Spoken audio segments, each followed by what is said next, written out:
Support ಮಾಡೋಕ್ಕೆ ಯಾವುದೇ social media ನಾನು ಇಟ್ಟಿರಲಿಲ್ಲ. ನಾನಾಗೆ ಬಂದಿದ್ದು, ಒಂಟಿ ಸಲಗಾಗಿ ಬಂದಿದ್ದು ಅಂತ ಹೇಳಿದ್ರಿ. ನಾವು ಕೆಂಬಸ್ ಹತ್ಕೊಂಡೇ ಬಂದು ಇಲ್ಲಿವರೆಗೆ ಬಂದಿದ್ದು, ಆದರೆ ನಾವು ಅದನ್ನ ಸಿಂಪತಿ ಕಾರ್ಡ್ ಆಗಿ ಬಡವ್ರ ಮಕ್ಕಳು ಅದೆಲ್ಲ ನಾವು ಯೂಸ್ ಮಾಡಲ್ಲ. ಅಶ್ವಿನಿ ಅವರೊಂದು ಸ್ಟೇಟ್ಮೆಂಟ್ ಪಾಸ್ ಮಾಡಿದ್ದಾರೆ, ಗಿಲ್ಲಿ ಬಡವನಲ್ಲ, ಬಡವಂತರ ಡ್ರಾಮಾ ಮಾಡಿ ಕಪ್ ತಗೊಂಡಿದ್ದಾರಂತ. ಪ್ರತಿಭೆ, ಕಲೆಗೆ, ವಿದ್ಯೆಗೆ ಬಡವ ಬಲ್ಲಿದ ಅಂತ ಇಲ್ಲ.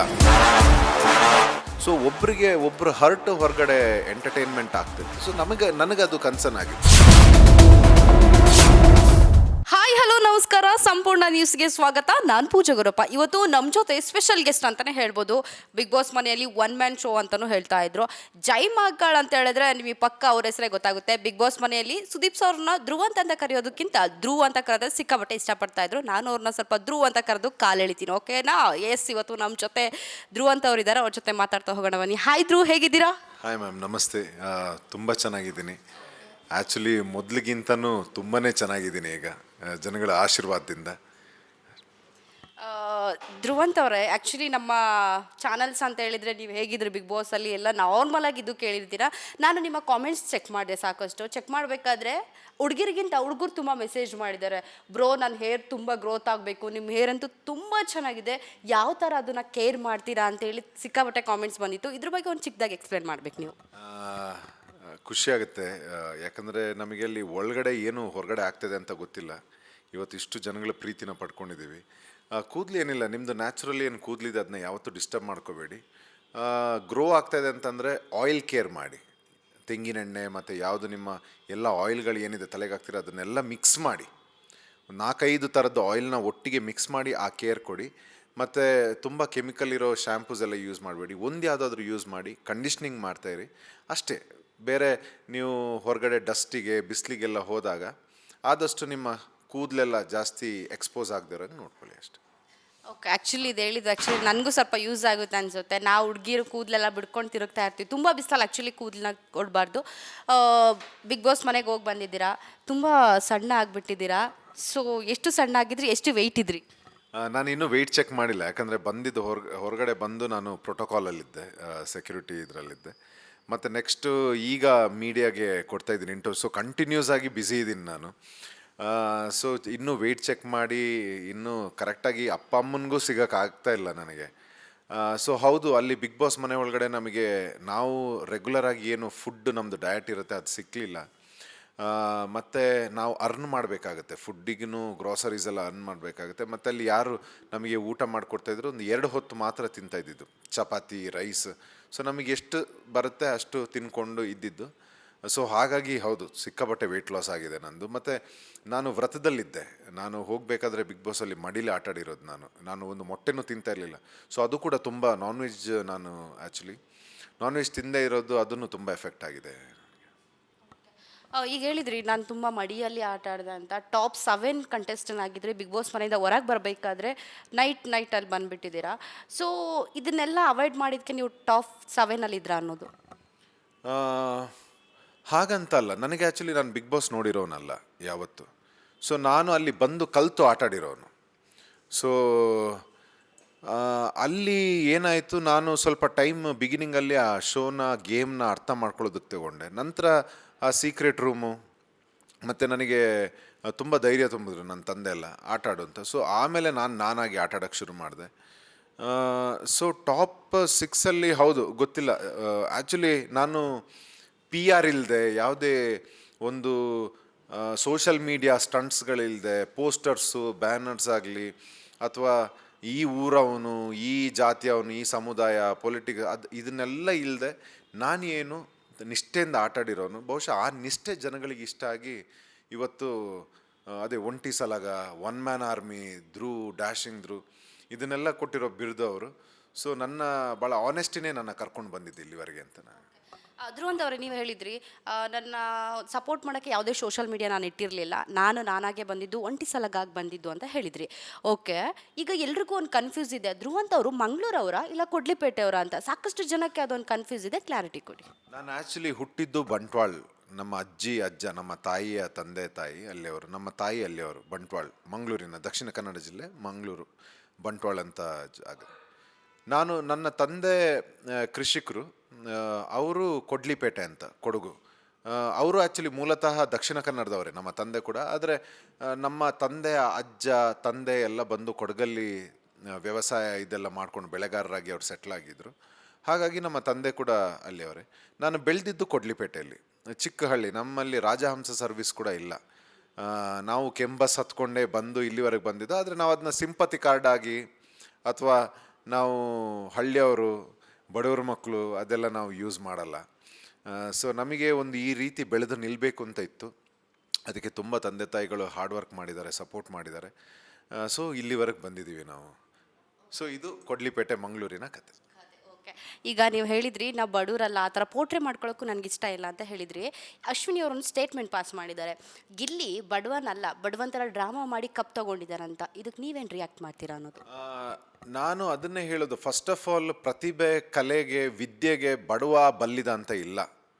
ಆಮೇಲೆ ಇದನ್ನು ಯಾರಾದರೂ ಯೂಸ್ ಮಾಡಿಕೊಂಡ್ರು ಗೆಲ್ತಾರೆ ಅಂತಂದರೆ ಅದನ್ನು ನಾನು ಒಪ್ಪೋದಿಲ್ಲ. ಯಾಕಂದರೆ ಅದು ಒಳ್ಳೆಯದಲ್ಲ. ಒಬ್ಬರು ಬಡವರಾದ ತಕ್ಷಣ ಒಂದು ಒಳ್ಳೆ ಟ್ಯಾಲೆಂಟ್ಗಳು ಹಾಳಾಗಿ ಬಡವ ಅಂದ ಮಾತ್ರಕ್ಕೆ ಅವನ್ನ ಗೆಲ್ಲಿಸೋವಂಥ ಪ್ರಯತ್ನ. ಪ್ರತಿಭೆಗಳು ಗೆಲ್ಲಬೇಕು. ರಿಯಲ್ ಪ್ರತಿಭೆಗಳು ಏನಿದ್ದಾರೆ ಅವ್ರು ಗೆಲ್ಲಬೇಕು. ಮತ್ತು ಇಟ್ ಈಸ್ ರಾಂಗ್. ಯಾರು ತಡಿತಾ ಇದ್ದಾರೆ ಈಗ ಬಡವ್ರನ್ನ ಬೆಳಿಬಾರ್ದು ಅಂತ? ಇನ್ಫ್ಯಾಕ್ಟ್ ಅವ್ರಿಗೆ ಸಿಗ್ತಾ ಇರೋ ಸಪೋರ್ಟ್ ಸಿಸ್ಟಮ್ ಬೇರೆ ಯಾರಿಗೂ ಸಿಗ್ತಾ ಇಲ್ಲ. ಯಾರಿವತ್ತು ಬಡವರು ಬೆಳಿಬಾರ್ದು ವಿದ್ಯೆಲಾಗಲಿ ಅಥವಾ ಕಲೆಯಲ್ಲಾಗಲಿ ಯಾರು ತಡಿತಾ ಇದ್ದಾರೆ? ಸೊ ಅದು ತಪ್ಪು. ಆ ಮುಕ್ಕೋಡ ಹಾಕ್ಕೊಂಡು ಯಾರಾದರೂ ಈ ಬಿಗ್ ಬಾಸ್ ಅಂತಲ್ಲ, ಎಲ್ಲೇ ಆಗಲಿ ನಾನು ಬಡವ ಅದಕ್ಕೆ ನಾನು ಇದು ಸಿಗಬೇಕು ಅನ್ನೋದು ಭಾಳ ತಪ್ಪಾಗುತ್ತೆ. ಪ್ರತಿಭೆ ನಿಮಗೆ ಆಗಬೇಕಾ, ನಿಮ್ಮಲ್ಲಿ ಛಲ ಇರಬೇಕು, ಆತ್ಮಾಭಿಮಾನ ಇರಬೇಕು. ಮತ್ತು ನಾವು ನಮ್ಮ ತಂದೆ ಕೂಡ ಕೃಷಿಕರ, ನಾವು ತೋಟದಲ್ಲಿ ಕೆಲಸ ಮಾಡಿ ನಮ್ಮ ಮನೆಯಲ್ಲಿ ಗ್ಯಾಸು ಇರಲಿಲ್ಲ. ನಾವು ಅದನ್ನು ಎಲ್ಲೂ ಹೇಳ್ಕೊಳಕ್ಕೆ ಹೋಗಲ್ಲ ನಾವು. ಯಾಕಂದರೆ ಅದು ನನ್ನ ಆತ್ಮ ಪ್ರತಿಷ್ಠೆ. ಅದು ನಾನು ಅದನ್ನೆಲ್ಲ ಸಿಂಪತಿ ಕಾರ್ಡ್ ಇಟ್ಕೊಂಡು ನಾನು ಬರೋನಲ್ಲ. ನಾವೊಂದು ಕನಸೇನು ಕಂಡಿದ್ವಿ, ನಮಗೆ ಕಷ್ಟ ಇತ್ತು. ಬಟ್ ನಾವು ನಮ್ಮನ್ನು ನೋಡಿಕೊಂಡು ನಮ್ಮದೇನು ಕೆಲಸನ ವಿದ್ಯೆನ ಎಲ್ಲ ನೋಡ್ಕೊಂಡು ನಾವು ಹಾಗೆ ಬೆಳ್ಕೊಂಡು ಬಂದು ಇಲ್ಲಿವರೆಗೆ ಬಂದಿದ್ದೀವಿ. ಸೊ ಅದು ಬಡವ್ರ ಮಕ್ಕಳು ಬೆಳಿಬೇಕು ಅಂತಂದರೆ ಯಾರೂ ತಡಿತಾ ಇಲ್ಲ. ಬೆಳೀಲಿ. ಯಾರು ತುಣಿತಾ ಇದ್ದಾರೆ, ಯಾರು ತಡಿತಾ ಇದ್ದಾರೆ, ಬೆಳೀಲಿ. ಅದೆಲ್ಲ ರಾಂಗ್ ಸ್ಟೇಟ್ಮೆಂಟ್ಸ್ ಅಂತ ಅನಿಸುತ್ತೆ. ನೀವು ಬಿಗ್ ಬಾಸ್ ಮನೆ ಒಳಗಿದ್ದಾಗಲೇ ಒಂದು ಸ್ಟೇಟ್ಮೆಂಟ್ ಮಾಡ್ತೀರಾ. ಈಗ ಜಾನ್ವಿ ಮತ್ತು ಅಶ್ವಿನಿ ಸ್ನೇಹ ಮಾಡಿದ್ದೇ ಜಾನ್ವಿ, ಅವ್ರ ಹತ್ರ ಆಸ್ತಿ ಅಂತಸ್ತು ಹಣ ನೋಡಿ ಅಂತ ಒಂದು ಸ್ಟೇಟ್ಮೆಂಟ್ ಹೇಳಿರ್ತೀರ. ಜಾನ್ವಿ ಅವರು ಬಿಗ್ ಬಾಸ್ ಮನೆಯಿಂದ ಹೊರಗೆ ಬಂದಮೇಲೆ ಕೆಲವು ಇಂಟರ್ವ್ಯೂಸಲ್ಲಿ ಅದು ಬೇಜಾರದಲ್ಲಿ ವ್ಯಕ್ತಪಡಿಸಿದ್ದಾರೆ. ಇದಕ್ಕೆ ನೀವೇನು ರಿಯಾಕ್ಟ್ ಮಾಡ್ತೀರಿ? ಯಾಕೆ ನಿಮಗೆ ಆ ಬಿಗ್ ಬಾಸ್ ಮನೆ ಒಳಗೆ ಆ ಥರ ಯೋಚನೆ ಮತ್ತು ಥಾಟ್ ಬಂತು ಅನ್ನೋದು? ಅದು ಕರೆಕ್ಟ್ ಆಗಿರ್ಬೋದು, ಇಲ್ಲದೇ ಇರ್ಬೋದು. ನಮ್ಮ ಪರ್ಸೆಪ್ಷನ್ಸ್ ಅದು. ಸೊ ಆಟದೊಳಗಡೆ ಒಬ್ಬರು, ಈಗ ಅಶ್ವಿನಿ ಮೇಡಮ್ ನಿಮಗೆ ಗೊತ್ತು, ಅವರು ಒಂದು ಕೆಲವು ಸಮಾಜ ಸೇವೆಯಲ್ಲಿ ಗುರುತಿಸ್ಕೊಂಡಿರೋರು. ಹಾಗೂ ಅವರು ಒಂದು ಒಳ್ಳೆ ಸ್ಥಿತಿಗತಿಯಲ್ಲಿ ಇರೋರು. ಮತ್ತು ಕರ್ನಾಟಕ ರಕ್ಷಣಾ ವೇದಿಯ ರಾಜ್ಯಾಧ್ಯಕ್ಷರು ಕೂಡ. ಸೊ ಹೀಗೆ ಈ ಎಲಿಮೆಂಟ್ಸ್ ಕೂಡ ಇದೆ. ಮತ್ತು ಗೇಮ್ ಒಳಗಡೆ ಆಟಾಡಬೇಕಾದ್ರೆ ಒಬ್ಬರನ್ನ ಒಳ್ಳೆ ಸ್ನೇಹ ಇದ್ದರೆ ನಾವು ಅಪ್ರಿಷಿಯೇಟ್ ಮಾಡ್ತೀವಿ. ಆದರೆ ಯಾಕೆ ಅಂತ ಬಂದಾಗ ನಮಗೊಂದು ಏನೋ ಅಭಿಪ್ರಾಯ, ನಮ್ಮ ಅಭಿಪ್ರಾಯ ಏನಿದೆ, ಪರ್ಸೆಪ್ಷನ್ ಏನಿದೆ, ಅದನ್ನು ನಾವು ಶೇರ್ ಮಾಡ್ಕೊಂಡ್ವಿ. ಅದು ಸುಳ್ಳು, ಅದು ಆಗಿರ್ಬೋದು, ಇಲ್ಲದೇ ಇರ್ಬೋದು. ಅಲ್ಲ ಅಂತಂದರೆ ಅಲ್ಲ, ಇಲ್ಲದಿದ್ರೆ ಅದು ಬೇರೆ. ಸೊ ಅದನ್ನು ನಾವು ಹೇಳಿರ್ತೀವಿ. ನಾವು ಹೇಳೋದೆಲ್ಲ ಸತ್ಯ ಆಗಿರಬೇಕು ಅಂತಲೇ ಇಲ್ಲ. ಸೊ ಅವರು ತಗೊಳ್ಳೋ ರೀತಿಲಿ ಇರುತ್ತೆ ಅಷ್ಟೇ. ಮತ್ತು ಬಿಗ್ ಬಾಸ್ ಆಟದಲ್ಲಿ ಅದು ಕೊಟ್ಟು ತಗೊಳ್ಳೋದು ಇದ್ದೇ ಇರುತ್ತೆ. ಅವರೇನೋ ನಮಗಂತಾರೆ, ನಾವೇನೋ ಅವ್ರಿಗಂತೀವಿ. ಮತ್ತು ನನ್ನ ನೇಚರ್ ಇದೆ, ನಮಗೆ ಒಂದು ಆ್ಯಂಗಲಲ್ಲಿ ಬಂದರೆ ನಾವು ಕೊಡೋ ರಿಟರ್ನ್ ಆನ್ಸರ್ಗಳು ಹಾಗೆ ಇರುತ್ತೆ. ಸೊ ಅದೊಂದು ಆಟದ್ದು ಇದರ ಒಳಗಡೆ ಬಿಟ್ಟರೆ ವೈಯಕ್ತಿಕವಾಗಿ ಏನಿಲ್ಲ. ಆ ಮೂಮೆಂಟಲ್ಲಿ, ಆ ಆಟದ್ದು ಒಂದು ಮೂಮೆಂಟಲ್ಲಿ ಹೇಳಿರೋದು. ಮತ್ತು ವೈಯಕ್ತಿಕವಾಗಿ ಅವ್ರದ್ದು ಒಳ್ಳೆ ಸ್ನೇಹ ಇದೆ ಅಂತಂದರೆ ಅದಕ್ಕೆ ನಾನು ಯಾವಾಗಲೂ I am a very well wisher. ಅಂಥ ಸ್ನೇಹ, ಅಂಥ ಪ್ರೀತಿ ಅಶ್ವಿನಿ ಮೇಡಮ್ ಅವ್ರಿಗೆ ಇವ್ರ ಮೇಲಿದೆ, ಇವ್ರಿಗೆ ಅವ್ರ ಮೇಲಿದೆ ಅಂತಂದರೆ ಅದಕ್ಕಿಂತ ಸಂತೋಷದ ವಿಚಾರ ಏನಿದೆ? ನೀವು ಆ್ಯಕ್ಚುಲಿ ಎಲ್ರಿಗೂ ಆ್ಯಕ್ಚುಲಿ ನಿಮಗೆ ದೊಡ್ಡ ಫ್ಯಾನ್ ಬೇಸ್ ಸ್ಟಾರ್ಟ್ ಆಗಿದೆ. ನೀವು ಸೀಕ್ರೆಟ್ ರೂಮಲ್ಲಿ ಇರ್ತೀರಾ ಹೊರಗೆ ಬಂದಮೇಲೆ. ಸೊ ಆದಮೇಲೆ ಗಿಲ್ಲಿ ಹತ್ರ ಸ್ವಲ್ಪ ಜಾಸ್ತಿ ಮಾತಾಡ್ತೀರಾ, ಅವನ ಜೊತೆ ಕಮ್ಯುನಿಕೇಷನ್ ಜಾಸ್ತಿ ಮಾತಾಡ್ತಾರೆ. ಗಿಲ್ಲಿ ನೀನು ಏನು ಕೊಡ್ತೀಯ ಅದನ್ನು ರಿಟರ್ನ್ ನಾನು ವಾಪಸ್ ಕೊಡ್ತೀನಿ, ನಾನು ಒಂದು ಸ್ಟ್ರಾಂಗ್ ಮೈಂಡೆಡಲ್ಲಿ ಹೊರಗೆ ಬರ್ತೀರಾ ಸೀಕ್ರೆಟ್ ರೂಮಿಂದ. ಏನು ಅಷ್ಟೊಂದು ನೀವು ಸ್ಟ್ರಾಂಗ್ ಆಗಿ ಏನು ಬಲವಾದ ಕಾರಣ ಅನ್ನೋದು? ಒಂದು, ನಾನು ಆಟ ನೋಡ್ಕೊಂಡು ಬಂದಿರೋನಲ್ಲ. ಈಗ ಗಿಲ್ಲಿ ಅಂತ ನೀವು ಪ್ರತ್ಯೇಕವಾಗಿ ತಗೊಂಡ್ರೆ ಅವರು ಎಲ್ಲ ಸೀಸನ್ಸ್ನ ನೋಡಿ, ಅವರು ಯಾರು ಹನುಮಂತು ಮತ್ತು ಇವ್ರನ್ನ ಯಾರು ಪ್ರಥಮ ಅವ್ರನ್ನ ಕಾಪಿ ಮಾಡ್ಕೊಂಡು ಅವ್ರನ್ನ ನೋಡ್ಕೊಂಡು ಅವರೇ ಹೇಳಿದ್ದು ಅವ್ರ ಬಾಯಿಂದ. ಸೊ ಅವರು ಒಬ್ಬರನ್ನ ಇದು ಮಾಡ್ಕೊಂಡು ಆಟಾಡ್ತಾಯಿದ್ರು. ನಮಗೆ ಆಗ ಅಲ್ಲಿ ಒಳಗಡೆ ಗೊತ್ತಾಗ್ತಾ ಇರಲಿಲ್ಲ, ಇವ್ರು ಯಾಕಿಷ್ಟು ಆಡ್ಕೊಳ್ತಾರೆ, ಯಾಕಿಷ್ಟು ಕಂಡಮ್ ಮಾಡ್ತಾರೆ ಎಲ್ಲ ಆರ್ಟಿಸ್ಟು. ಎಲ್ಲರೂ ಅಲ್ಲಿ ಇರೋ ಕಂಟೆಸ್ಟೆಂಟ್ಗಳನ್ನು ಆಡ್ಕೊಂಡು ಕಾಲು ಎಳ್ಕೊಂಡು ಅದು ಹೊರಗಡೆ ಅವ್ರಿಗೆ ಎಂಟರ್ಟೈನ್ಮೆಂಟ್ ಆಗಿ ಕಾಣ್ಬೋದು. ಅಲ್ಲಿರೋರಿಗೆ ಈಗ ನಾನೇ ನಿಮಗೆ ಒಂದು ಇನ್ಸಲ್ಟ್ ಮಾಡ್ತೀನಿ ಅಥವಾ ಕಾಲು ಎಳಿತೀನಿ ಅಂತಂದರೆ ನಿಮಗೆ ಬೇಜಾರಾಗುತ್ತೆ ಇಲ್ವ ಹೇಳಿ. ಸೊ ಒಬ್ಬರಿಗೆ ಒಬ್ಬರು ಹರ್ಟ್ ಹೊರಗಡೆ ಎಂಟರ್ಟೈನ್ಮೆಂಟ್ ಆಗ್ತಿತ್ತು. ಸೊ ನನಗದು ಕನ್ಸರ್ನ್ ಆಗಿತ್ತು. ಮತ್ತೆ ಗೊತ್ತಾಯಿತು ಅವ್ರು ಆ ಆಟನ ಆಡ್ತಾ ಇದ್ದಾರೆ, ಅದು ಆಟದ ಇದರಲ್ಲಿ ಆಟ ಆಡ್ತಾ ಇದ್ದಾರೆ ಅಂತ. ನೆಕ್ಸ್ಟ್ ನಾವು ಅದಕ್ಕೆ ಉತ್ತರ ಕೊಡೋ ಇದಕ್ಕೆ ನಾವು ಇಳಿತೀವಿ, ನೀವು ಹೀಗೆ ಬಂದರೆ ನಾವು ಹೀಗೆ ಬರ್ತೀವಿ ಅಂತ. ಅದನ್ನು ತುಂಬ ಚೆನ್ನಾಗಿ ಹೋಯ್ತು ಅಂತ. ಸೊ ಅದು ಮನೆ ಒಳಗಡೆ ಆಟದ್ದು ಕೊಟ್ಟು, ನಾನು ಅದು ಆಗಲೇ ಹೇಳ್ದಿರೋ ಹಾಗೆ ಕೊಟ್ಟು ತಗೊಳ್ಳೋ ಅಂಥ ಒಂದು ಇದು. ಕಿಚ್ಚನ ಚಪ್ಪಾಳೆ ಕೊಟ್ಟ ಮೇಲೆ ಒಂದು ಒಳ್ಳೆ ಟ್ರೆಂಡಿಂಗಲ್ಲಿದ್ದಂಥ ಸುದ್ದಿ ಆಗಿತ್ತು ಅದು.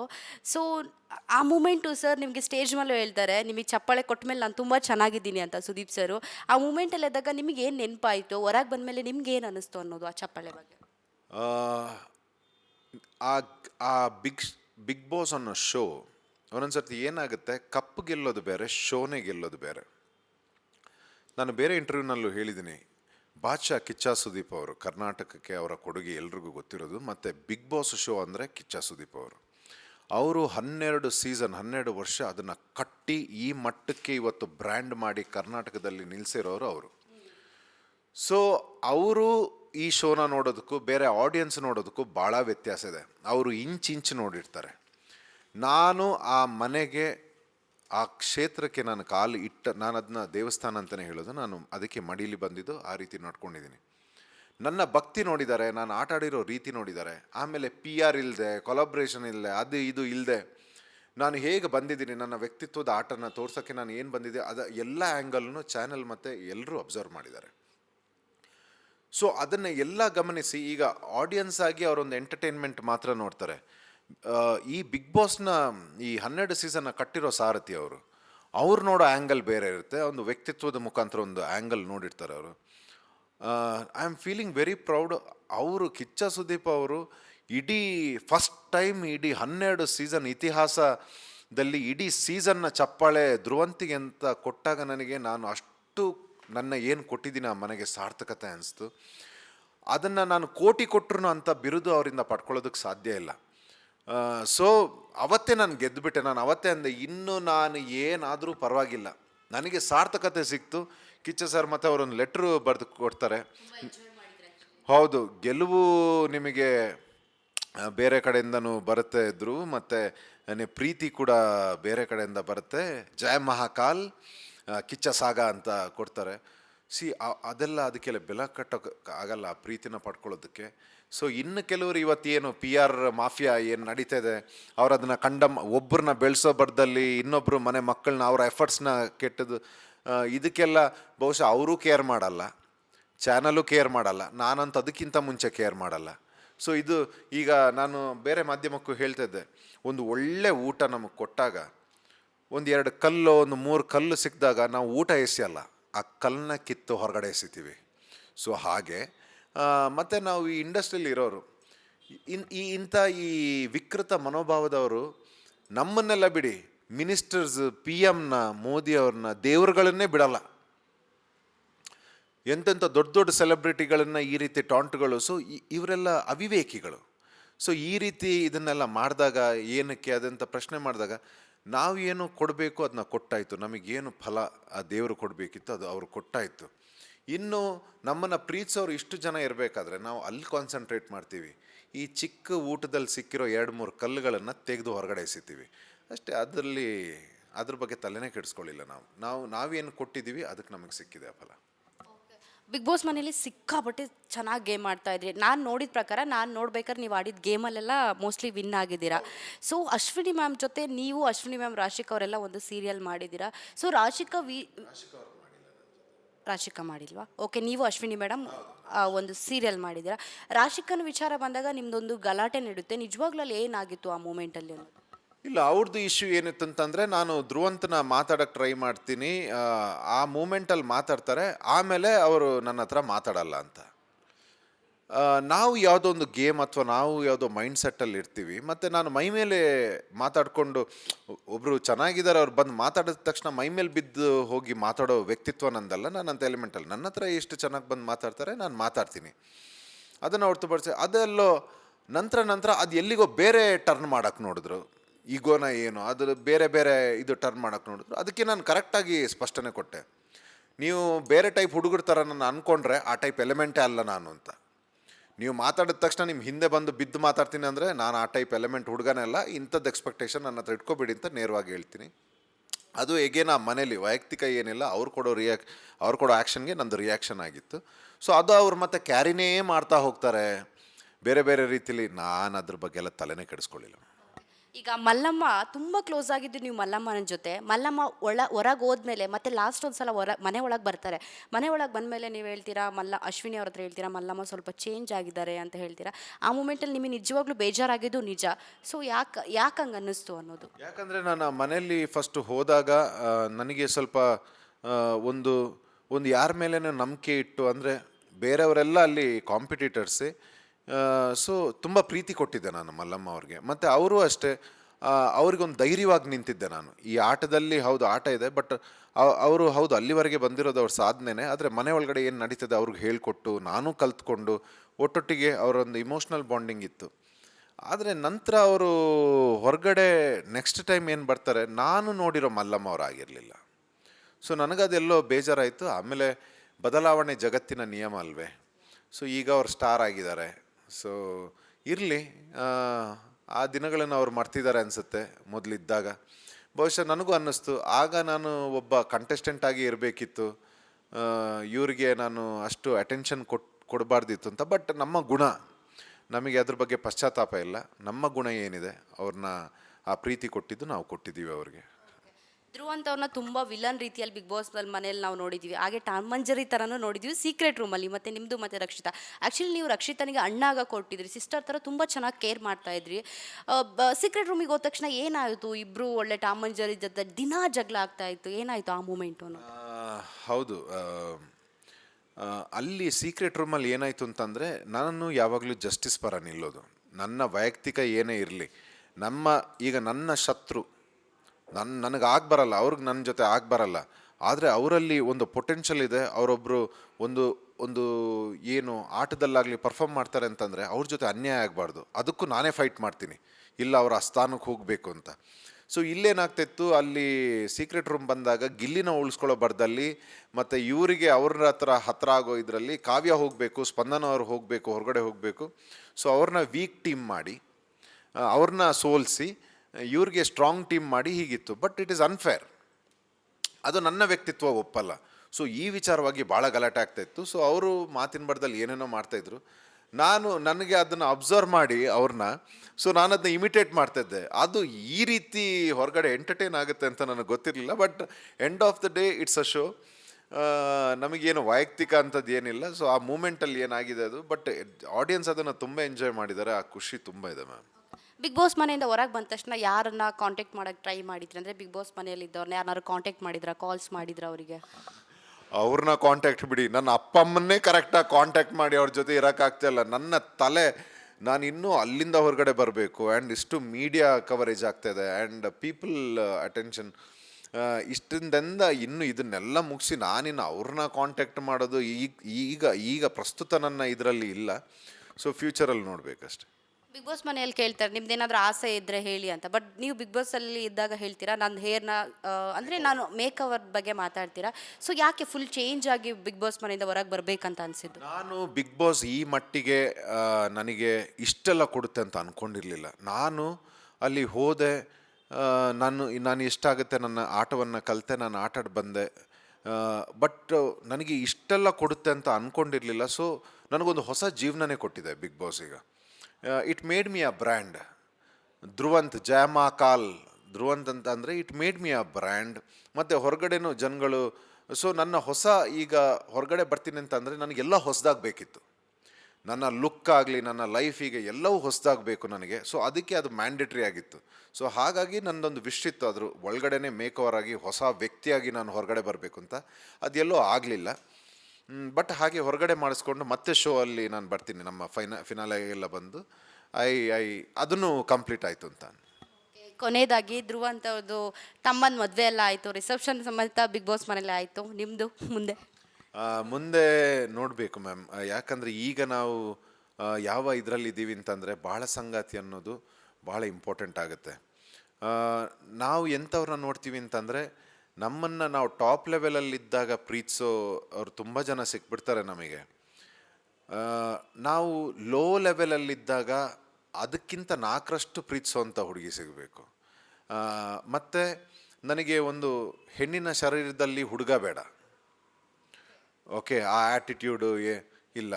ನಮ್ಮ ಭಾರತ ಸಂಸ್ಕೃತಿ ಏನಿದೆ, ಆ ವಿನಯ ನಯ ವಿನಯ ಮತ್ತು ಎಲ್ರಿಗೂ ರೆಸ್ಪೆಕ್ಟ್ ಕೊಡೋದು ಸಂಸ್ಕಾರ ಏನಿದೆ, ಸೊ ಅಂಥದ್ದೆಲ್ಲ ತುಂಬ ಅಟ್ರ್ಯಾಕ್ಟ್ ಆಗುತ್ತೆ ನನಗೆ. ನಿಮ್ಗೆ ಗೊತ್ತು, ನಾನು ತುಂಬ ದೇವಿ ಭಕ್ತ. ನಾನು ಅಲ್ಲಿ ಪೂಜೆ ಮಾಡೋದು ನೋಡಿರ್ಬೋದು ನೀವು. ಆ ಸ್ಥಾನದಲ್ಲಿ ಇಟ್ಟು ಅವ್ರನ್ನ ಆರಾಧನೆ ಮಾಡ್ತೀನಿ. ಸೊ ಅದಕ್ಕೆ ಸೂಕ್ತವಾದಂಥ ಹೆಣ್ಣು ಮಗು ಸಿಕ್ಕಿದ್ರೆ ಜಯ ಮಹಾಕಾಲ್. ಓಕೆ, ಈಗ ದೇವಿ ವಿಚಾರಕ್ಕೆ ಅಂತ ಬಂದರೆ ತುಂಬ ಮನೇನ ಎಲ್ಲರೂ ನೀವು ಬಿಗ್ ಬಾಸ್ ಮನೆಯಿಂದ ಹೊರಗೆ ಬಂದಮೇಲೆ ಆಸ್ ಅ ಗಿಲ್ಲಿ ಸಮೇತ ಹೇಳ್ತಾ ಇದ್ರು, ಧ್ರುವ ಅಣ್ಣ ಇರಬೇಕಾದ್ರೆ ಮನೇನ ತುಂಬ ನೀಟಾಗಿ ಇಡ್ತಾ ಇದ್ರು. ವಾಟ್ ಎವರ್ ಇಟ್ ಈಸ್, ನೀವು ಏನು ಬೇಕಾದ್ರೆ ಜಗಳ ಆಡಿರ್ಬೋದು, ಏನು ಬೇಕಾದ್ರೆ ಆಗಿರ್ಬೋದು, ಬಟ್ ನೀವು ಬಂದಮೇಲೆ ನಿಮ್ಮ ಬಗ್ಗೆ ತುಂಬ ಒಳ್ಳೇದು ಮಾತಾಡ್ತಾ ಇದ್ರು. ಅದನ್ನು ನೋಡಿದ್ರೆ ನಿಮಗೆ ಎಷ್ಟು ಖುಷಿ ಆಯಿತು ಅನ್ನೋದು. ಬಿಕಾಸ್ ಆಫ್ ಎಲ್ಲರೂ ಯಾರು ಈ ವೀಕ್ ಹೊರಗೆ ಹೋಗ್ತಾರೆ ಅನ್ಬೇಕಾದ್ರೆ ಗಿಲ್ಲಿ ಡಮಲ್ ಡಿಮಿಲ್ ಡಕ್ಕ ಧ್ರುವ ತಂಡ ಹೋಗೋದು ಪಕ್ಕ ಅಂತ ಯಾವಾಗಲೂ ಹೇಳ್ತಾ ಇರ್ತಿದ್ರು. ಸೊ ಅವರೆಲ್ಲ ಅವ್ರ ಬಾಯಲ್ಲಿ ಒಳ್ಳೊಳ್ಳೆ ಮಾತು ಕೇಳಬೇಕಾದ್ರೆ ನಿಮಗೆ ಎಷ್ಟು ಹ್ಯಾಪಿ ಮೂಮೆಂಟ್ ಆಯಿತು ಅನ್ನೋದು. ನಾನು ಅದೇ ಹೇಳಿದ್ದು, ನಿಜವಾದ ವಿಕ್ಟ್ರಿ ಯಾವುದು ಅಂತ ನೀವು ಕ್ವಶನ್ ಮಾಡಿದಾಗ, ಈಗ TRP ಎಂಟರ್ಟೈನ್ಮೆಂಟ್ ಬಿಟ್ಟು ಒಂದು ವ್ಯಕ್ತಿತ್ವದ ಆಟದಲ್ಲಿ ನಿಜವಾದ ವಿನ್ನಿಂಗ್ ಏನು ಅಂತಂದರೆ ಇದೆ. ಈಗ ರಘು ಅವರಾಗಲಿ, ರಕ್ಷಿತಾ ಐ ಆಮ್ ಸಾರಿ ಅಂತ ಹೇಳಿ ಸುಟ್ಕೇಸಲ್ಲಿ ಹಾಕ್ತಾರೆ. ಮತ್ತು ಗಿಲ್ಲಿ ಅವರು ಹೇಳ್ತಾರೆ, ಏನೇ ಆಗಲಿ ಮೊದಲನೇ ದಿವಸದಿಂದ ಲಾಸ್ಟ್ವರೆಗೆ ಧ್ರುವಂತವ್ರು ಇಟ್ಟಂಥ ಮನೆ, ಮತ್ತು ಅವ್ರು ನಮ್ಮನ್ನು ಗೈಡ್ ಮಾಡ್ತಿದ್ದ ರೀತಿ ಯಾರಿಗೂ ಸಾಧ್ಯ ಅಲ್ಲ. ಮತ್ತು ಅವ್ರು ಬೇಜಾರು ಮಾಡ್ಕೊಂಡಂಥ ರೀತಿ, ಐ ಆಮ್ ವೆರಿ ಗ್ರೇಟ್ಫುಲ್. ಇದೇ ವಿನ್ನಿಂಗ್ ಅಂತ ಹೇಳೋದು, ಇದೇ ಫೈಟರ್ದು ಒಬ್ಬ ಹೀರೋದು ಒಂದು ಫೈಟ್ ಅನ್ನೋದೇ ಇದಕ್ಕೆ. ಸೊ ಅಲ್ಲಿ ಗೆದ್ದಿದ್ದೀನಿ ನಾನು. ಆ ಶೋ ಅಲ್ಲಿ ನಾನು ಗೆದ್ದಿರೋದು ಬಹುಶಃ ಅದು ಬೆಲೆ ಕಟ್ಟಕ್ಕಾಗದೇ ಇರೋದು. ಇದಕ್ಕೆ ನೀವು ಏನು ಹೇಳಿದ್ರಿ ಅದೆಲ್ಲ ಬೆಲೆ ಕಟ್ಟಕ್ಕಾಗದೇ ಇರೋದು. ಸೊ ತುಂಬ ಖುಷಿ ಇದೆ ಅಮ್ಮ ಅದ್ರ ಬಗ್ಗೆ. ನಿಮ್ಮ ಪ್ರಕಾರ, ಧ್ರುವ ಅವರ ಪ್ರಕಾರ ಬಿಗ್ ಬಾಸ್ ಅಂದರೆ ಏನು? ಬಿಗ್ ಬಾಸ್ ಅನ್ನೋದು ಒಬ್ಬೊಬ್ಬರು ಒಂದೊಂದು ರೀತಿ. ಒಂದು ಎಂಟರ್ಟೈನ್ಮೆಂಟ್ ಶೋನೇ end of the day. But ನಾನು ಕಂಟೆಸ್ಟೆಂಟ್ ಆಗಿ ಒಬ್ಬೊಬ್ಬರಿಗೆ ಒಂದೊಂದು ಇರುತ್ತೆ. ಅವ್ರದ್ದು ಒಂದೊಂದು ಟ್ಯಾಲೆಂಟ್, ಅವ್ರದ್ದೊಂದೊಂದು ಒಂದು ಪರ್ಟಿಕ್ಯುಲರಿಗೆ ಕುಕ್ ಮಾಡೋರು ಇರ್ತಾರೆ, ಸಿಂಗರ್ಸ್ ಇರ್ತಾರೆ, ಡ್ಯಾನ್ಸರ್ಸ್ ಇರ್ತಾರೆ. ಅದು ಸಾಧಕರ ಮಧ್ಯೆ ನಡೆಯುವಂಥ ಯುದ್ಧ. ಒಬ್ಬೊಬ್ರದ್ದೊಂದು ಜಾನರ್ಸ್ ಇರುತ್ತೆ. ಈಗ ನನಗೆ it's a game of a hero, it is a fight. ಆಮೇಲೆ ಅಲ್ಲಿ ಹಲವಾರು ವಿಭಾಗಗಳಿದೆ. ಆ ವಿಭಾಗಗಳಲ್ಲಿ ನಾವು ನಮ್ಮನ್ನು ಹೇಗೆ ಪ್ರೂವ್ ಮಾಡ್ಕೊಳ್ತೀವಿ, ನಮಗೆ ಅನ್ಯಾಯ ಆದಾಗ ಅದರ ವಿರುದ್ಧ ಹೇಗೆ ಫೈಟ್ ಮಾಡ್ತೀವಿ, ನಾವು ಅದು ಒನ್ ಮ್ಯಾನ್ ಆರ್ಮಿಯಾಗಿ ಹೇಗೆ ಆಟ ಆಡ್ತೀವಿ, ಇದೆಲ್ಲ ನನ್ನ ತಲೆಯಲ್ಲಿದ್ದು. ಸೊ ನಾನು ತಗೊಂಡಿದ್ದು ಹಾಗೆ, ನಾನು ಆಟಾಡಿದ್ದು ಹಾಗೆ, ಅದಕ್ಕೆ ಸಿಕ್ಕಂಥ ಪ್ರಶಂಸೆ ಕೂಡ ನನಗೆ ಹಾಗೆ ಇತ್ತು. ಮತ್ತು ನನಗೀಗೇನು ಬಿರುದುಗಳು ಜನಗಳು ಕೊಟ್ಟಿದ್ದಾರೆ, ಸಿಂಗಲ್ ಅದೇ ಒಂಟಿ ಸಲಗ ಅಥವಾ ಒನ್ ಮ್ಯಾನ್ ಆರ್ಮಿ, ನಾನು ಎಕ್ಸ್ಪೆಕ್ಟ್ ಮಾಡಿದ್ದೆ, ಅದು ಬಂತು ನನಗೆ ವಾಪಸ್. ಸೊ ನನಗೆ ಭಾಳ ಖುಷಿ ಇದೆ. ನಾನು ಏನು ಆನೆಸ್ಟಾಗಿ ಆ ಮನೆಗೆ ಅರ್ಪಿಸ್ತಿದ್ದೀನಿ, ಅದು 100ರಷ್ಟು ನನಗೆ ವಾಪಸ್ ಸಿಕ್ತು. So it's a game of a hero and I guess I have one in that. Sudeep sir ಹೇಳಿದರು, ಧ್ರುವಂತ್ ಅವರು ಒಂದು ಎಪಿಸೋಡಲ್ಲಿ ಹೇಳ್ತಾ ಇದ್ರು, ನೀವು ಹೇಗೆ ಬಿಗ್ ಬಾಸ್ ಮನೆಗೆ ಬಂದ್ರಿ ಅಂತ ಗೊತ್ತಲ್ವಾ ಅಂತ. ನಿಮ್ಗೆ ಹೇಗೆ ಆಪರ್ಚುನಿಟಿ ಬಂತು ಬಿಗ್ ಬಾಸ್ ಮನೆಯಿಂದ, ನೀವು ಹೇಗೆ ಹೋದ್ರಿ, ಹೇಗೆ ಒಪ್ಕೊಂಡ್ರಿ ಅನ್ನೋದು ಇದನ್ನು? ಹೌದು, ನಾನು ಸೀಸನ್ 10ಗೆ ಬರಬೇಕಿತ್ತು. ತೆಲುಗು ಒಂದು ಪ್ರೊಜೆಕ್ಟ್ ನನ್ನನ್ನು ಬೇಕೇ ಬೇಕು ಅಂತ ಅವರು ಇದು ಮಾಡಿದ್ದಕ್ಕೆ ನಾನು ಬರಲಿಕ್ಕಾಗಲಿಲ್ಲ. ಸೊ ನನಗೇನಿತ್ತು ಅಂತಂದರೆ, ಕಿಚ್ಚ ಸರ್ ಇರಬೇಕಾದ್ರೇ ನಾನು ಮಾಡಬೇಕು ಅಂತ. 2 ವಾರನೋ ಅಥವಾ 1 ತಿಂಗಳು ಎಷ್ಟು ದಿವಸ ಇರ್ತೀನಿ, ನಾನು ಆ್ಯಕ್ಚುಲಿ 2 ವಾರ ಇರ್ತೀನಿ ಅಂತ ಅಂದ್ಕೊಂಡಿರೋನಲ್ಲ. ಸೊ ಕಿಚ್ಚ ಸರ್ ಇರಬೇಕಾದ್ರೇ ಮಾಡಬೇಕು, ಅವ್ರು ಬಿಡ್ತೀನಿ ಅಂತ ಹೇಳಿದರು ಶೋ. ಸೊ ಅದಕ್ಕೆ ನಾನು ಹೇಳಿದ್ದೆ ಕಲರ್ಸ್ ಅವ್ರ ಹತ್ರ, ಸರ್ ನನಗೆ ಅವ್ರು ಇರಬೇಕಾದ್ರೇ ಮಾಡಬೇಕು ಶೋ ಅಂತ. ಆ್ಯಂಡ್ ಕಲರ್ಸ್ ಅವ್ರು ನನಗೆ ಸೀಸನ್ 10ಇಂದನೇ ತುಂಬ ಪ್ರೀತಿ ಕೊಟ್ಟರು. ನೀವು ಯಾವಾಗ ಹೇಳ್ತೀರಿ we will take you into a big boss ಅಂತ. ಸೊ ನಾನು ಶೂಟಿಂಗ್ ನನ್ನ ಬೇರೆ ಪ್ರೊಜೆಕ್ಟ್ಸಲ್ಲಿ ಬ್ಯುಸಿ ಇರ್ತೀನಿ. ತದಾದ ನಂತರ ಈ ಸರ್ತಿ ನನಗೆ ಬಂತು, ಕೇಳಿಕೊಂಡೆ ನಾನು. ಬಿಗ್ ಬಾಸ್ ನನ್ನ ಹತ್ರ ಕೇಳಿದ್ರು, are you okay sir? Immediate interviews ಆಯಿತು, they were like come in. So but ಒಂದಂತೂ ಹೇಳ್ತೀನಿ, ನಾನು ಏನು ಎಕ್ಸ್ಪೆಕ್ಟ್ ಮಾಡಿದ್ದೆ ಅದಕ್ಕಿಂತ 1000 ಪಟ್ಟು ಸಿಕ್ಬಿಡ್ತು. ಆ್ಯಂಡ್ ಕಿಚ್ಚ ಸರ್ ಅವರ ಪ್ರೀತಿ ಅದನ್ನು ಪಡ್ಕೊಳ್ಳೋದಿದೆಯಲ್ಲ, ಅದು ನನ್ನ ಲೈಫಿನ ಬಹಳ ದೊಡ್ಡ achievement. And I am very grateful to sir, big boss ಮತ್ತು ಕಲರ್ಸ್ ವಾಹಿನಿಗೆ. ನಾನು ಹೇಳ್ತೀನಿ, ಚಿರಋಣಿ ಅಂತಂದರೆ ಭಾಳ ಕಮ್ಮಿ ಆಗುತ್ತೆ. ಇಡೀ ಲೈಫ್ನೇ ನಾನು ನಿಮಗೆ ಅರ್ಪಿಸಿದ್ದೀನಿ ಅಂತ ಹೇಳಿದ್ದೀನಿ ನಾನು ಅವ್ರಿಗೆ. ಆಮೇಲೆ ಈಗ ನೋಡಿ, ನನಗೂ ಇರೋದು ಒಬ್ಬನೇ ತಮ್ಮ. ನಾನು ಆ ಫಂಕ್ಷನಲ್ಲಿ ಇರಲಿಲ್ಲ ಅಂತ ಬೇಜಾರು ಮಾಡ್ಕೊಂಡಿದ್ದಕ್ಕೆ, ಬಹುಶಃ ನೀವು ಕೋಟ್ಯಾಂತರ ರೂಪಾಯಿ ಖರ್ಚು ಮಾಡಿದ್ರೂ ಅಂಥದ್ದು ಮಾಡೋಕ್ಕಾಗೋದಿಲ್ಲ. ಅಂಥ ಶೋ ಅಲ್ಲಿ, ಬರೀ ಕಲರ್ಸ್ದು ಬೇರೆ ಶೋ ಅಲ್ಲ, ಅದು ಬಿಗ್ ಬಾಸ್ ಅಂಥ ಶೋ ಅಲ್ಲಿ ನನ್ನ ತಮ್ಮನ ಒಂದು ಆ ಇವೆಂಟ್ ಮಾಡ್ತಾರೆ. ಇದಕ್ಕಿಂತ ದೊಡ್ಡ ಬಹುಮಾನ ಏನಿದೆ ಮ್ಯಾಮ್ ನಮಗೆ, ನಮ್ಮ ಫ್ಯಾಮಿಲಿಗೆ? One in a next level. Dhruvanth ಅವರು ಬಂದಿದ್ದು ಟ್ರೋಲ್ಸ್ ಎಲ್ಲ ನೋಡಿದ್ರ, ಮೀಮ್ಸ್ ಟ್ರೋಲ್ಸ್ ಎಲ್ಲ? ನೋಡಿದೆ, ಖುಷಿ ಆಯಿತು. ನಮ್ಮ ಫ್ಯಾಮ್ಲಿನೂ ಎಂಜಾಯ್ ಮಾಡ್ತಾ ಇತ್ತು. ನಿಂದು ಫ್ರಸ್ಟ್ರೇಷನ್ ಕಾಣ್ತಾ ಇತ್ತು, ಇಲ್ಲಿ ತೋರಿಸ್ತಾ ಇದ್ರು ನಿನ್ನ ಫ್ರಸ್ಟ್ರೇಷನ್ನ ನೋಡು ಆಡಿಯನ್ಸ್ ಹೇಗೆ ಎಂಜಾಯ್ ಮಾಡಿದ್ದಾರೆ ಅಂತ. ಖುಷಿ ma'am. End of the day ನಾನು ಯಾರೇ ಆಗಿರಲಿ ನನಗೆಲ್ಲ ಇಷ್ಟ ಆಯಿತು. ಆ ರಕ್ಷಿತ ಜೊತೆ ಆ ಡ್ಯಾನ್ಸ್ಗಳಾಗಲಿ, ಅಥವಾ ನಮ್ಮ ಇವ್ರನ್ನ ಯಾರು ಕಾಂಚನ ಆಗಲಿ, ಅಥವಾ ಚಿಣಿಮಿಣಿ ನಮ್ಮ ಯಾರು ಜಾನ್ವಿ ಅವ್ರನ್ನ ಆಡ್ಕೊಂಡು ಅವ್ರನ್ನ ಬಟ್ಟೆ ಒಗೆದು ಬರೋಷ್ಟೇ ಅವ್ರನ್ನ ಉರಿಸಿದ್ದು ತುಂಬ ಖುಷಿ ಆಯ್ತು ಮ್ಯಾಮ್. ಕೊನೆಯದಾಗಿ ನಿಮ್ಮ ವೀಕ್ಷಕರಿಗೆ ಸಿಕ್ಕಾಪಟ್ಟೆ ಫ್ಯಾನ್ಸ್ ಇದ್ದಾರೆ, ಅವ್ರಿಗೆ ಏನು ಹೇಳಕ್ಕೆ ಇಷ್ಟಪಡ್ತೀರಾ? ನಿಮ್ಮ ಒಂದು 10 ವರ್ಷದಿಂದ ಧಾರಾವಾಹಿ ಮುಖಾಂತರ ಕಲಾಸೇವೆ ಮಾಡ್ಕೊಂಬಂದೆ. ನಾನಿಲ್ಲಿ ಬರೋದಕ್ಕೆ ನೀವೇ ಕಾರಣ. ಆ್ಯಂಡ್ ಇವತ್ತು ನಾನು ಅಂದ್ಕೊಂಡಿರಲಿಲ್ಲ, ಯಾಕಂದರೆ PR ಅವ್ರು ಇವ್ರು ಇಲ್ಲದೆ ನನ್ನ ಸ್ವಂತ ಪ್ರತಿಭೆಯಿಂದ ನಾನು ಏನು ಅಂತ ತೋರಿಸ್ಬೇಕು ಅಂತ ಇತ್ತು. ಸೊ ಅಲ್ಲಿ ನನ್ನನ್ನು ಬಹಳ ದೊಡ್ಡದಾಗಿ ಗೆಲ್ಸ್ಕೊಟ್ಟಿದ್ದೀರ. ಈ ಶೋ ಬಹುಶಃ ಕಪ್ಪು ಗೆಲ್ಲದೆ ಇದ್ರು ಈ ಶೋ ಅಲ್ಲಿ ನಿಮ್ಮ ಪ್ರೀತಿ, ಹೃದಯ, ಮತ್ತು ನಾನು ತುಂಬ ಕಿಚ್ಚಸರ್ದ ಇಡೀ ಸೀಸನ್ನ ಚಪ್ಪಾಳೆ, ಇದೆಲ್ಲ ತುಂಬ ಗೆದ್ದುಬಿಟ್ಟಿದ್ದೀನಿ. ಸೊ ನಿಮ್ಮದೆಲ್ಲ ಆಶೀರ್ವಾದ, ಪ್ರೀತಿ ಸದಾ ಈ ಧ್ರುವನ್ ಮೇಲೆ ಇರಲಿ ಅಂತ ಕೇಳ್ಕೊತೀನಿ. ಜೈ Mahakal. Sir thank you so much. ಒಳ್ಳೆ ಸಿನಿಮಾಗಳು ಬರ್ತಾ ಇರಿ. ಆವಾಗ ಬರಬೇಕಾದ್ರೆ ಹೇಳ್ತಾ ಇದ್ರಿ ನಂದು ಈ ಥರ ಕಟ್ಔಟ್ ನಿಲ್ಲುತ್ತೆ, ಫ್ಯೂಚರಲ್ಲಿ ನಿಲ್ಲಬೇಕು ಅಂತ ತುಂಬ ಆಸೆ ಇದೆ ಅಂತ ಗೊತ್ತಾಯಿತು ನಿಮಗೆ. ಸಿಕ್ಕಾಪಟ್ಟೆ ತುಂಬ ಚೆನ್ನಾಗಿ ಎಂಜಾಯ್ ಮಾಡಿದ್ದೀರಾ ಬಿಗ್ ಬಾಸ್ ಮನೆಯಲ್ಲಿ. ಒಂದು ವ್ಯಕ್ತಿತ್ವದ ಆಟ ಏನು ಅಂತ ತೋರಿಸ್ಕೊಟ್ಟಿದ್ದೀರಾ. ಒಳ್ಳೆಯದಾಗಲಿ. All the best. Thank you so much sir. Thank you so much. ಎಲ್ರಿಗೂ ಥ್ಯಾಂಕ್ ಯು.